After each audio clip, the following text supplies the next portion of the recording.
الحمدللہ رب العالمین والصلاة والسلام علی اشرف الانبیاء والمرسلین حبیبنا و حبیب رب العالمین۔ آج ہم شروع کر رہے ہیں سورۃ البقرہ۔ سورۃ البقرہ یہ مدنی سورت ہے، مدینہ منورہ میں نازل ہوئی۔ اس میں 286 آیتیں اور یہ سورت 40 رکوعوں پر مشتمل ہے۔ یہ قرآن مجید کی سب سے بڑی سورت ہے۔ اس کے فضائل احادیث کے اندر بہت زیادہ آئے ہیں۔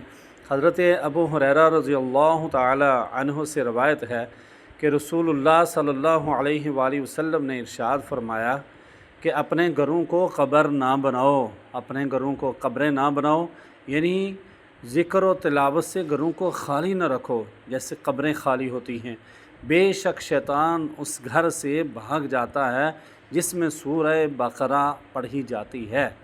اور حضرت ابو امامہ رضی اللہ تعالی عنہ سے روایت ہے، انہوں نے بیان فرمایا کہ میں نے رسول اللہ صلی اللہ علیہ وآلہ وسلم کو یہ ارشاد فرماتے ہوئے سنا کہ قرآن پڑھو کیونکہ وہ قیامت کے دن اپنے لوگوں کے لیے سفارشی بن کر آئے گا۔ دو روشن چیزوں کو پڑھو، یعنی سورہ بقرہ اور سورہ آل عمران، کیونکہ وہ دونوں قیامت کے دن اس طرح آئیں گے جیسے بادل ہوں گے، یا پھر جو ہے پرندوں کی طرح دو جماعتیں صف بنائے ہوئے ہوں گی، یا اپنے لوگوں کے لیے خوب زوردار سفارش کریں گی۔ یعنی سورہ بقرہ اور سورہ آل عمران یہ دونوں اپنے پڑھنے والے کی سفارش کریں گی۔ سورہ بقرہ کو پڑھو کیونکہ اس کا حاصل کر لینا برکت ہے اور اس کا چھوڑ دینا حسرت ہے۔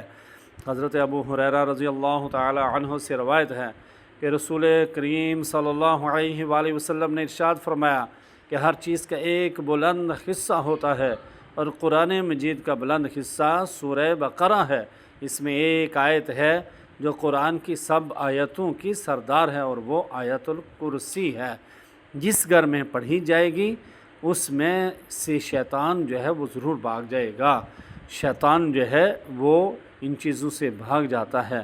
حضرت عمر فاروق رضی اللہ تعالی عنہ نے فرمایا کہ سورہ بقرہ اور سورہ نساء، سورہ حج، سورہ نور، ان ساری صورتوں کو سیکھو کیونکہ ان میں فرائض ہیں۔ یعنی سورہ بقرہ یہ بہت ہی فضیلت والی ہے، بہت ہی کمال چیزیں اس کے اندر بیان ہوئی ہیں، اور بالخصوص آیت الکرسی کے بارے میں حضور پاک صلی اللہ علیہ وآلہ وسلم نے فرمایا، حدیث کا مفہوم ہے یعنی ایک مومن بندہ اس کے اور جنت کے درمیان صرف موت جو ہے وہ حائل ہے۔ یعنی ایک بندہ جو آیت کرسی ہر فرض نماز کے بعد پڑھتا رہتا ہے وہ مرنے کے بعد سیدھا جنت میں جائے گا۔ یعنی اس پڑھنے والے بندے کے اور جنت کے درمیان صرف موت حائل ہے، بس اس کے علاوہ کوئی چیز حائل نہیں ہے۔ یعنی یہ جو آیت کرسی پڑھے گا وہ بالخصوص جو ہے ہر فرض نماز کے بعد پڑھنے والا وہ جنت میں جائے۔